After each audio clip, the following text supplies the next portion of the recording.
en este domingo. ¿Cómo le va, doctor? Bien, muy bien. Buenos días para todos, para vos, para Daniel. Un placer tenerlo siempre Hola, con doc. nosotros, ¿eh? Bueno, secuelas del Hola, ¿qué tal? coronavirus, ¿no? Porque lamentablemente tenemos que seguir hablando de eso, lo que nos deja el COVID cuando pasa por nuestro cuerpo y se va. Sí, mirá, es así. Indudablemente deja muchas secuelas. En este caso podemos hablar de las secuelas cardíacas. Y hay un estudio muy importante, se llama RACOVID-19, que está realizado por un registro argentino de complicaciones cardiovasculares, la Sociedad Argentina de Cardiología y la Federación Argentina Cardiológica. Es uno de los estudios más importantes, dentro de los 5 más importantes en el mundo, está por la cantidad de pacientes que abarca. Esto fue durante el año 20, entre el marzo y octubre, y teníamos que realmente de esos 2.750 pacientes, el 15,3% tenían complicaciones cardíacas.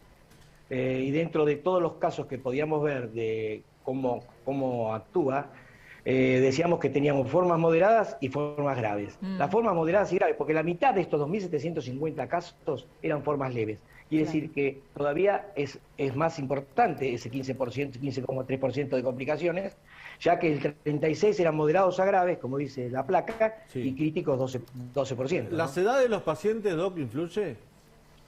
Sí, influye mucho. En este caso se tomaron casos masculinos, la mayoría eran masculinos y estaban alrededor de arriba de los 60 años, 65 años. Pero tiene mucho que ver por las comorbilidades que tienen, es decir, Claro. Muchos son diabéticos, hipertensos, enfermedades pulmonares, y otras complicaciones. O sea que ya tenían aquello... problemas de base antes del coronavirus que se agravaron y que generaron incluso afecciones cardíacas. Lo que hace el COVID es potenciar Exacto. esos problemas de base que señala Vivi. Exacto.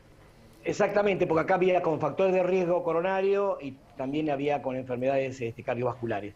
Y las complicaciones que tenemos, que ahí vemos bien la placa, Sí. teníamos Sí. insuficiencia cardíaca en un 43,5%. Eso que se debe a una falla del ventrículo izquierdo en la expulsión hacia adelante de la sangre. Entonces, una falla por indudablemente el virus actúa sobre el miocardio en forma directa o a través de lo que nosotros conocemos como la tormenta inflamatoria, la tormenta de citoquinas. ¿Y cómo se Después trata tenemos eso? Por ejemplo, una arritmia. ¿Cuál es el las tratamiento?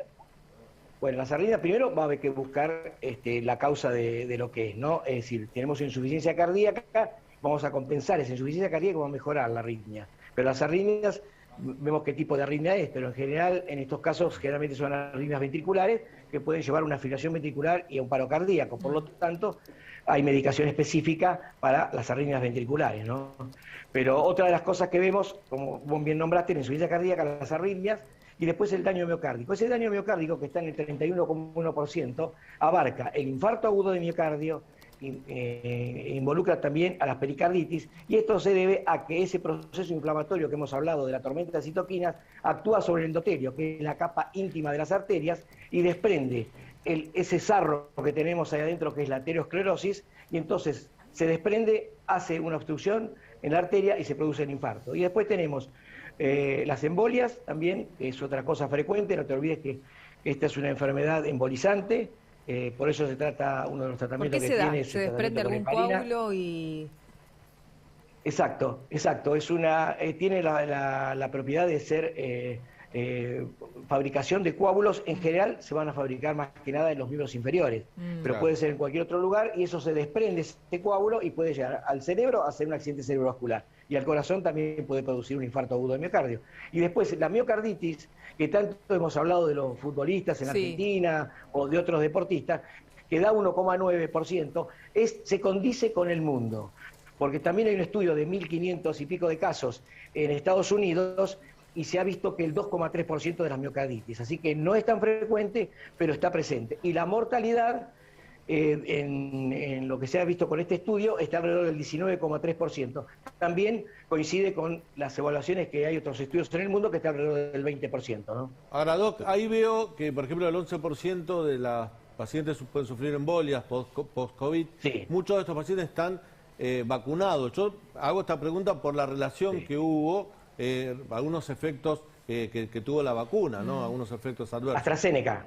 Por supuesto, AstraZeneca. la vacuna AstraZeneca.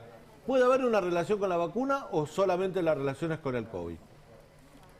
No, esto el COVID es el que produce este cuadro de trombosis y embolias, lo produce, pero también lo produce la vacuna de AstraZeneca. No son muchísimos casos, es ínfima el porcentaje, pero se ha visto que en mujeres en edad fértil, menores de 40 años, son las que se ha visto. Por eso lo que se sugiere es en mujeres mayores de 40 años la vacuna de AstraZeneca, claro, ¿no? Porque puede producir algunos cuadros de embolia.